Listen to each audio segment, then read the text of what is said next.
book of Ezra, or Esther, somewhere. Yeah, we're all kind of messed up tonight. Well, we had a good day today, good crowd. How many of you need the notes? Would you hold your hand up and just keep it up, and these men will make sure you will get them. We're in chapter 2 tonight, and we're going to talk about Miss Persia. She wins the beauty contest. Esther does. So we'll talk a little bit about that tonight. Let's have a word of prayer and we'll get underway. Our Heavenly Father, we thank you for how you've blessed us. And you've literally opened the windows of heaven and poured us out a blessing that there's not room enough to receive it. And we thank you for that. But I pray that we'll hunger and thirst after righteousness and hunger and thirst after your word and to know you and to see how that you not only work directly but in the background in our lives and in the purposes that you have for us. Now I pray that something will be said tonight that will help your people. Thank you for this great day. In Christ's name, amen. All right, we're in chapter 2, and there are some things that peculiar to this book, and I have mentioned some of those before, but I want to mention 2 or 3 of those, and they are in your notes. One of the things is that this book is never mentioned or quoted in the New Testament, and most of the books in the Bible, in the Old Testament, are quoted somewhere in the New Testament. But the book of Esther is never quoted. It also contains the longest verse in the Bible. Go to chapter 8, if you will, and look down about verse 9. Chapter 8, and I don't think, let me see. Oops, that's chapter 8 and verse 9. Look at the length of that verse. I mean, it goes on forever. And so that is, if you want to make a note somewhere in your Bible about that, that is the longest verse in the Bible. And then the book does not contain the word God or Lord, or is there any record of prayer being offered. Now, I'm confident that prayer was offered. There was fasting, but the word prayer, if I remember correctly, is not mentioned, and yet God is working in the shadows in this book. And one of the things we want to keep in mind is that really that God is working all the time. And we lose sight of that if we're not conscious of how God works and what is going on around us. But God is always aware. He's never taken by surprise. Nothing ever occurred to God. He always knew and always knows what's going on. And he takes note of everything. Now, that would be impossible for anybody or anything except God. And here in chapter 2 and verse 1, it says, after these things, when the wrath of King Ahasuerus was appeased, he remembered Vashti, and that what she had done to him, and or what she had done, and what was the decree against her. Now you remember in chapter 1 that the wise men came to him and said, if we don't write a law and get it on the books, all the women throughout your kingdom will be aware that your wife refused to do what you told her to do. She disregarded your authority, and there will be mutiny throughout the kingdom. And the wives won't do the dishes anymore or cut the wood or, slop the hogs or do anything. And we'll have a problem. And so he divorced her and put her away. And we'll talk about that in this lesson and in those to come, what it meant. Divorce in those days, and especially in that kingdom, was a serious matter for the woman. And of course, it's still in many societies. I had Brother Joseph told me, he said, we don't have divorce in our country. Well, I'm sure they do. I wanted to say no, but you have burnings. You know what I mean? And other things, but I didn't say that to him. But I said it to you. Okay. So it's been really about 3 to 4 years since this event took place in chapter 1, where the king banished his wife to the harem, really, and he never called her again.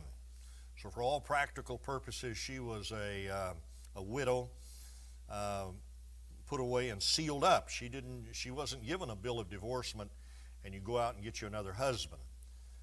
You didn't have that luxury if you were one of the king's wives in that situation. Look at chapter 1 and verse 3.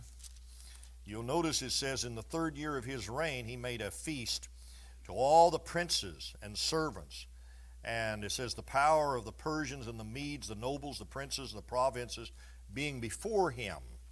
And then if you look at chapter 2, verse 16, I think that's what I want you to see. Chapter 2, verse 16. So Esther was taken unto King Ahasuerus, unto the house royal, in the 10th month, which is the month of Tebeth, in the 7th year of his reign. So he remembered the things that she had done, and, I think perhaps there was some regret. At least he had to have a queen, and so he acted under political pressure. His men came to him and basically said, your wife has refused to come to you when you called her, and this happened in a public display, and something needs to be done. The whole kingdom is going to suffer. So he may have had some regrets that he did this. Maybe in his thinking it was a mistake. But, political pressure will cause you, or any kind of pressure will cause you to make decisions that you wouldn't otherwise make. You see that in the crucifixion of Christ. Some were eager to let Christ go. But the Jews said, if you let this man go, you're not Caesar's friend. So he's between a rock and a hard place. And, his palace, you think of all of this, it certainly became a lonely place for him. And he's thinking about her, but he also has the law of the Medes and the Persians, which he cannot change. He couldn't change the law. And so he set aside this beautiful woman to never see her again. Now, keep in mind that even though he may be frustrated, the purpose of God is not frustrated by moral or marital failures. And that's so important that you keep in mind, because we all fail in some areas. There's no one here that doesn't fail. We don't necessarily fail in the same areas. I mean, that which may be a strength in my life may be a weakness in yours. And that which is a weakness in somebody else's life, may be a strength for you, and so on. But everybody has their strengths and their weaknesses. And everybody fails. But remember this, and I say this, that you're not a failure until you give up. You're not a failure till you quit.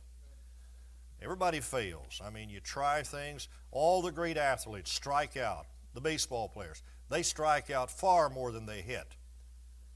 But they swing a lot. They try to hit the ball. They step up to the plate. And the same thing's true with basketball players. I mean, they miss more than they hit, but they keep firing the ball. And the same thing's true in your life. That's why, I read the verse this morning, that you're to be instant as a preacher and a servant of Christ, to be instant in season and out of season. The ministry has its seasons. You have them in your life. Don't you have times in your life when you really feel like you're on top of the world, and other times you feel like it's on top of you? Well, we're just all that way. That's just life. There are times when it just seems like everything goes right.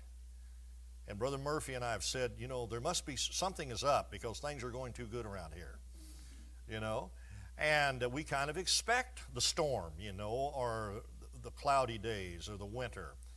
And they come. It's just normal. And that's why you don't quit in the middle of a crisis.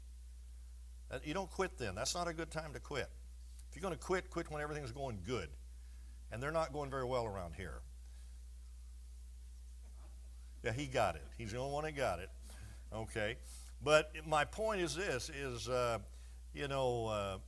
during the downtime, it's not a good time to quit because really, you're not thinking rationally, and you run on your emotions or circumstances, and things are going to change. Things do get better. So Paul said, the Bible says that, that in due season you will reap if you faint not, if you don't quit. You just stay at it. That's the key. Just stay at it. And so, you may have had a real crisis in your life morally. I mean, David did, and many, many others in the Bible did. And there are people that are serving God today who have, in the past, they have made horrendous decisions. And they've been in prison. They've been embarrassed. They've been shamed. And I hope that never happens to you. But it's not the end of life. You need to get things back together and go on and live for God. And the same thing is true with divorce. Divorce is not the unpardonable sin. It's a sin that leaves a mark on your life forever. I mean, as long as you're alive. And you ought to do everything to hold your marriage together. Just stay at it. It'll get, it'll get better or it'll get worse, but just stay at it, Just keep on working at it. Really. There's no perfect marriage. There's no marriage where people don't have problems. They have money problems and health problems and personality conflicts and all of that kind of stuff. Everybody does. Those who don't are lying. See, we all have, everybody has them. But you have to cut divorce out of your dictionary and cut quit out. It's under K. But just cut it out. Just cut it out. And so God's purposes are not frustrated by moral failure or divorce. And I want you to write that somewhere on your brain so that, when you get kicked in the teeth, that you'll recover. Did you know the Bible said a righteous man falls 7 times and yet he gets up? You get up, you say. And so just keep that in mind. And you're not the first person that's ever had a fall. I hope you don't. I hope things go well for you and that you stay out of trouble and you protect your reputation and that of your family. I hope you do. But if the devil gets the best of you and beats you up and all that, well, you need to get your act cleaned up and live a life so people will gain respect for you again and then go on. You got it? Okay. So you think about this matter. To me, it's encouraging that even though this king had gone through a divorce, he divorced his wife, God's purposes were not frustrated. In fact, this tragedy was turned into a blessing. Now, that doesn't justify the things that you and I might encounter, but God can take those things, Someone said, if the life hands you a lemon, make a lemonade. Or, if you break the eggs, make an omelet. You just do something with it. Do something with your losses and do something with your hurts. You really been hurt? Write a book. Do something. Write a song, write a book, write a poem. I try to write poetry a little bit. I'm not any good at it, but it's a way of expressing some things. And the time that I can do the best is when something disappointing happens in my life. When I'm down, I can do better in doing that. I don't know what it is. And I'm not looking forward to writing too many more. I hope I don't. But it seems to be that way. You look at the Psalms that David wrote. Most of those Psalms are he's grieving and weeping and lamenting over different things.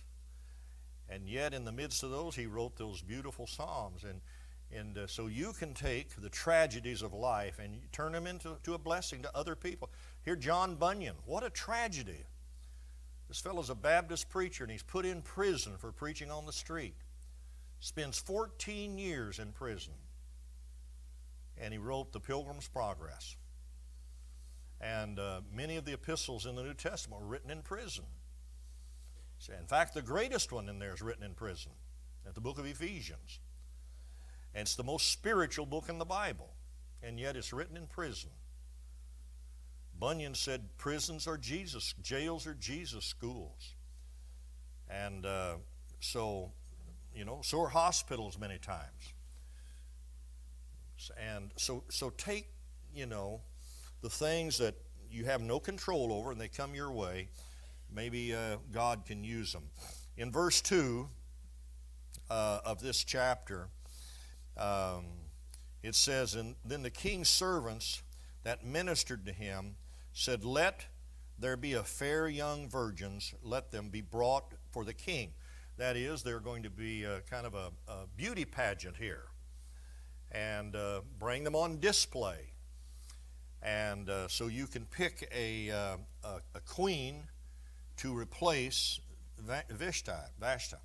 And so the purpose here, they purpose a Miss Persia beauty pageant in verse 2. Now you'll notice in 3 and 4 that the royal order could not be disobeyed. And so they would come to a house. If the word got out that you had a beautiful daughter, they just came and took her. That was the law, you see. And we live in a culture that's so difficult for us to understand these other cultures, because we think the Bible fits into our culture and the way we do things, but it doesn't. It's a totally different culture.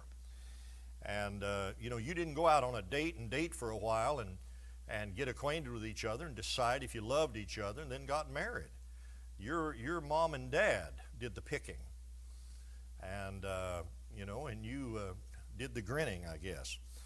But in 3 and 4 it says, let the king appoint officers in all the provinces of his kingdom, that they may gather together all the fair young virgins to Shushan the palace. And you go on down, verse 4, and let the maidens which please the king be queen instead of the maiden instead of Vashti. And the thing pleased the king, and he did so. So he sent out a royal decree there in verse 5 and 6, and so it took place. Now, here is an interesting thing down in verse 5 and 6. It says, and there's a change here in verse 5 in the what's going on. It says, now in Shushan the palace, there was a certain Jew. And this is the first time this word Jew comes to the picture. And his name was Mordecai. And you'll notice that he is of the son of Kish. He's a Benjamite of the tribe of Benjamin. And in verse 6, that he had been carried away from Jerusalem with the captivity, which had been carried away with Jeconiah, king of Judah, whom Nebuchadnezzar, the king of Babylon, had carried away. And you're being told this because he has a daughter, and her name is Hadassah, there in, verse 7. And she and Mordecai are cousins. Her parents, father and mother, no doubt died. And it says in verse 7 that she was fair and beautiful, and whom Mordecai, when her father and mother died, took her for his daughter. So he is older, and her parents die. They're living in Persia, and he brings her in to be his daughter, and he raises us. Notice, if you will, then, they are going to have a pageant, a presentation. So now here in the book of Esther, we have a rematch, and this is something interesting that you should notice, between another son of Kish, this is Mordecai, and another Amalekite, Agite, named Haman. And look at chapter 3, if you will, and verse 2. Chapter 3, verse 2. It says, and all the king's servants that were in the king's gate bowed and reverenced Haman, for the king had so commanded concerning him. But Mordecai bowed not, nor did him reverence. And when you get to checking here, you find out that this fellow is a descendant of Agag.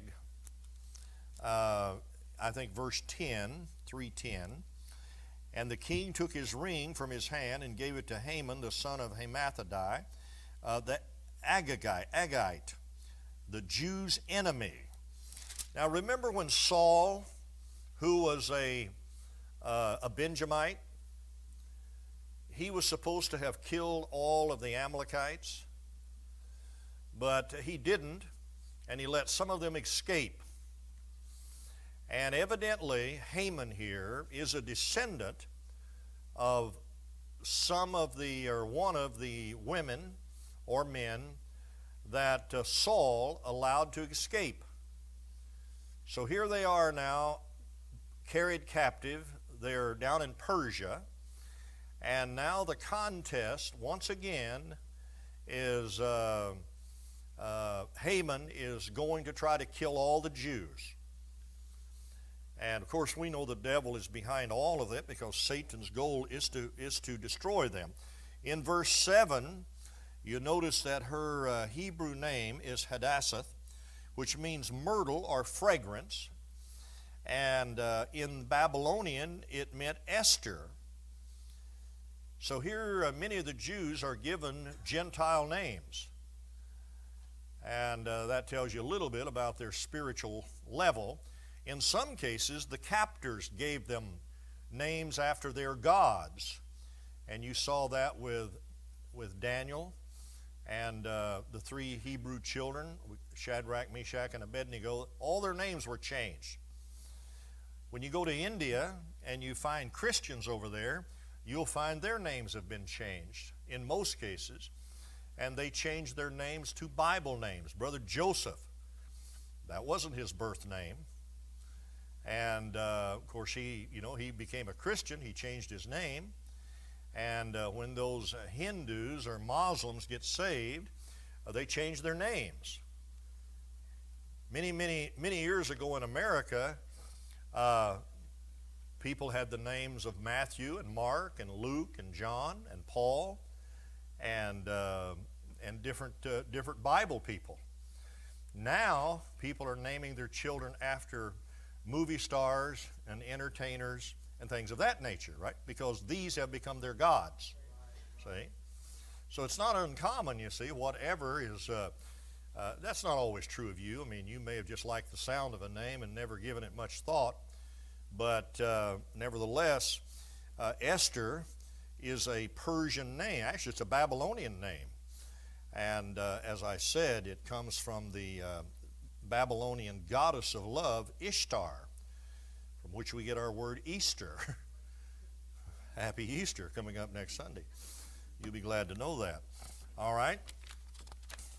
But I like Esther. It's a beautiful name, I think. Don't you? I think it's a pretty name. Okay? And then I want you to notice in chapter 2, verse 8 and 9, that you'll see how God is working here. So it came to pass, when the king's commandment and his decree was heard, where many maidens were gathered together in Shushan the palace, to the custody of Hegai, that Esther was brought unto the king's house, to the custody of Hegai, I guess that's how you pronounce his name, keeper of the women. And the maiden, that is Esther, pleased him. She obtained kindness of him. And he speedily gave her things for purification, with such things as belonged to her. 7 maidens. Now she's got women to take care of her, because the responsibility of this servant is to find the most beautiful woman that might please the king or be pleasing to him. And it's his job to see that that happens. So God again is working in the background here, and giving Esther priority in his sight. And God does those things. He did that for Daniel and those other men, young David. And so God raises us up, raises people up, and He puts them down. And, if promotion comes not from the east or the west, the Bible says, but from the Lord. And so, if God wants to promote you, He will, if you're faithful to Him. Now, in the Middle Eastern culture, here verse 12 and 14, you have a treatment of women, and in her world, as I said, it's much different than it is in the modern Western civilization. The Persians had a low evaluation of women, because a woman really was treated as property of the king, and she was held in custody until it was her turn to go to the king, until he called for her. You see that in verses 13 through 15. Okay. Look at verse 13. Then thus came every maiden unto the king, whosoever she desired was given her to go with her out of the house of the women unto the king's house. And in the evening she went, and on the morrow she returned into the second house of the women, and was actually under the keeping of the chamberlains there in verse 14. And so in the latter part of verse 14, it says she came into the king, that is, any woman that was presented before him. And she came no more, except the king delighted in her, and that she was called by name. So you can just see the woman here was property, and that's just the way it was. But if they had the favor of the king, then of course they certainly had everything necessary. They owned the Nordstrom store, especially in the cosmetic section. Pagan cultures, I want you to notice this in your notes there. Pagan cultures placed tremendous emphasis on the physical, external beauty over the hidden man of the heart. And of course, the further away from America gets from God, the more cosmetic centers we have in department stores. It's amazing that when the inner beauty goes, all of the attention goes on the external, And it's kind of a shame that young women feel so desperate to get attention that they have to show so much nakedness. And you don't have to do that. You don't have to do that. You dads, God love you, but you ought to pay attention to what your girls are wearing. And look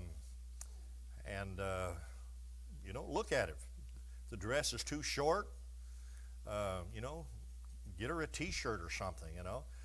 One boy was told, he says, he got lost in the mall, and said, well, why didn't you hold on to your mama's dress? He said, I couldn't reach it. And so you ought to be modest. Now listen to me carefully. I'm not telling you how to dress, but you ought to be modest. That's all. And you can be beautiful and be modest. Really.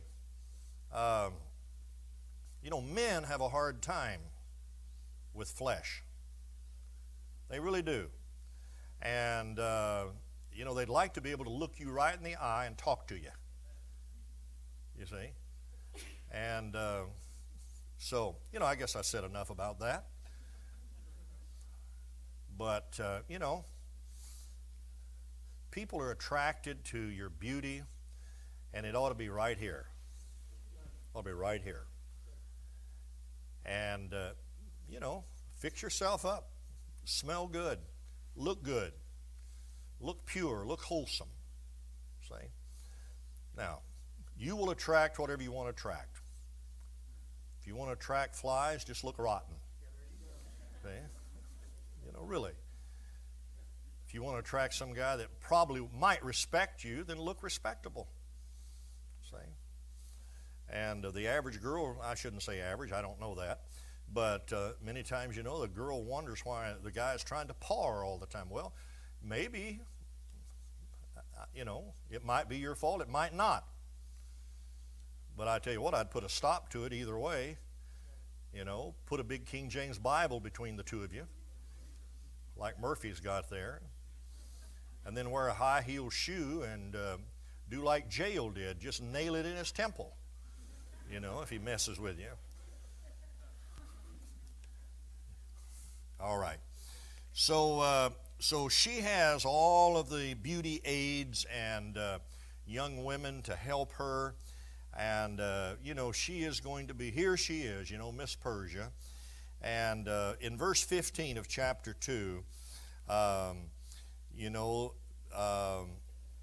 he had taken his daughter and was come to go into her, and she required nothing. She required nothing really to obtain favor. And Esther obtained, last part of it, and Esther obtained favor in the sight of them that looked upon her. So really it's God's providence at work here. And so God is moving in his providence. He has a purpose in all of this. It's not about her. It's not about a beauty contest, even though those things work up to the purpose that God is going to accomplish. But God is moving in his providence, and he's going to put Esther on the throne next to the king, so she will be in a position to save her people later. And that's another thing to think about. When you've been put in a position, a promotion, or whatever it might be, maybe you have no idea what's down the road, what God's purpose for that is. But, you ought to be open to that. You see that in the Bible everywhere. Maybe God is opening a door for you so you can be a help and a witness and a testimony somewhere down the road. And so God's people are not excluded from high places because of their past or their background. Your race or your nationality or your gender doesn't really have anything to do with whether God can promote you and use you or not. Doesn't make any difference. But you just need to be available. You need to live for the Lord, be honest where you work, and be the best employee you can. Now, she was a Jew, exiled in a foreign land. She was also an orphan, and she was light years removed from the Persian nobility. Really, she was just a beautiful nobody until God decided to use her, and he exalted her to be the queen. Other examples of that, of course, is you have Joseph. Remember Joseph? He was hated by his brothers. He was sold into captivity.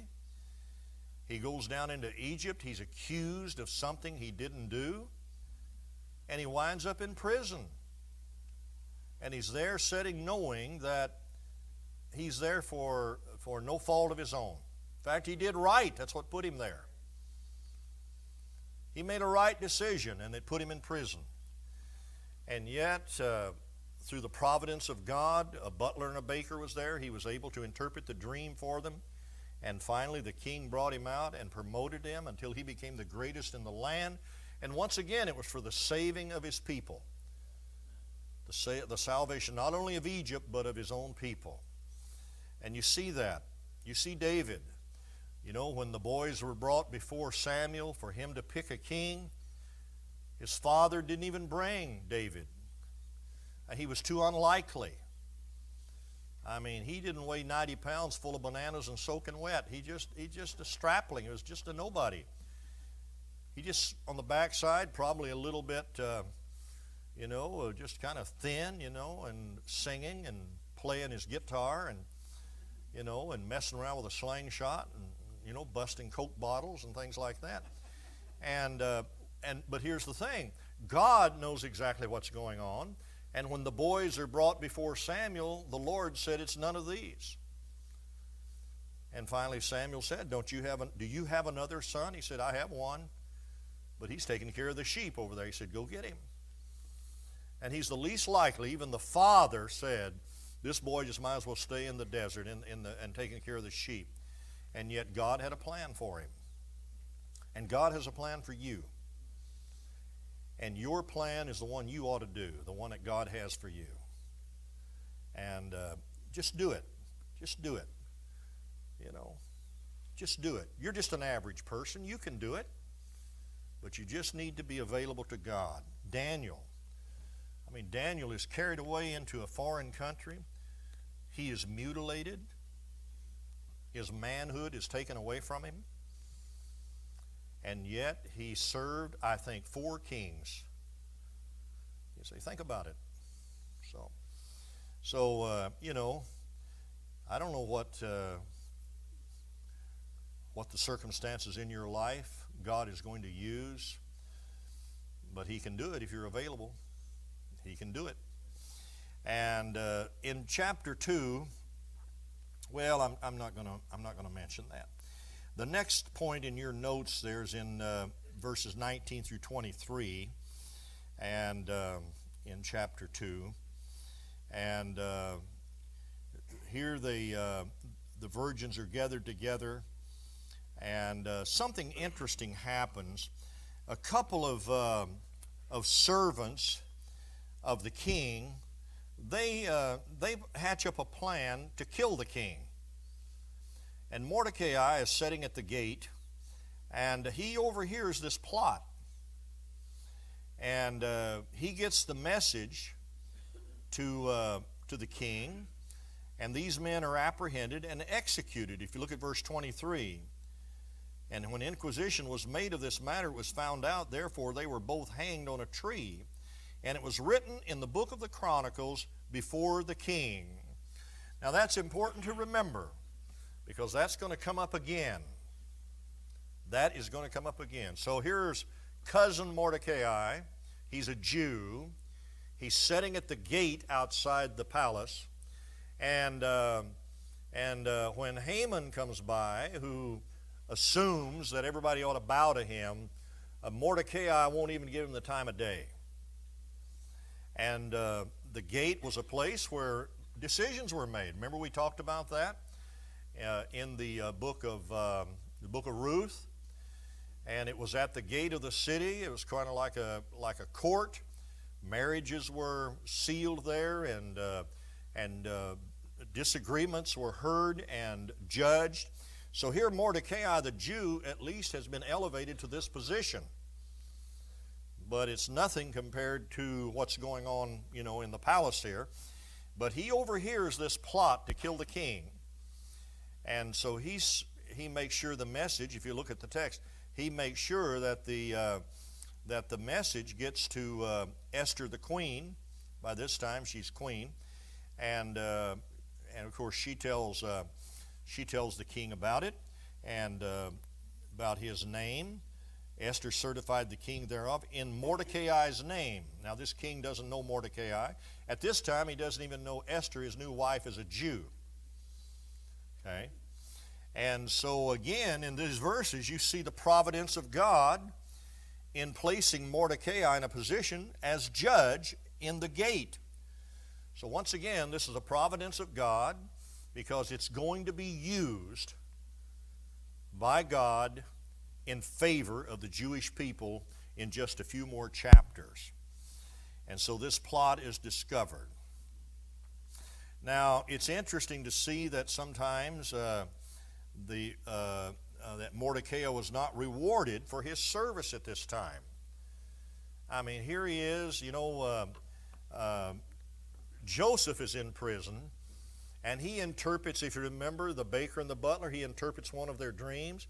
And he said, remember me now when you stand before the king. But he didn't remember him. He didn't tell anything. So I don't know how much longer Joseph had to stay in prison. Yet he had done something to help somebody. But it appeared that nobody recognized it. And finally, I think it was the there was the butler and the baker. And if I remember right, the baker got his head taken off. Isn't that right? Yeah, he had baskets, 3 basketfuls or 3 loaves on his head. And the interpretation is in 3 days your head's going to be taken off. And the other one was released. And sometime later he said, "Oh, I remember. The fellow in prison interpreted my dream and the baker's dream, and it all came to pass just as he said." But I don't know how much time went between the telling, which helped deliver him, and the remembering. And you got the same thing here with Mordecai. He spares the king's life. And what good does it do him? I mean, he doesn't even get a gold star. Nothing. And once again, it's this old adage, you just need to do right and be patient, because God saw it all the time. And God doesn't forget it. He does not forget it. And don't be too discouraged if somebody doesn't recognize the good that you do. Don't be too discouraged if somebody else gets the promotion and you don't. So, I just worked and worked and worked and I didn't get the promotion. Well, it may be a good thing. Could be a good thing. So, just don't get discouraged about it. And so my point is this, is never get discouraged when it appears that your good works go unrewarded or unnoticed. Because God is keeping the books, and He will do right by you in the end. He will do right by you in the end. Shall not the Lord of the earth, the God of all the earth, do right? Of course He will. Of course He will. That's what Abraham said. Shall not the God of all the earth do right? Of course He will. And He'll do right by you. He'll do right by you. All right. That's enough for you to think about this week.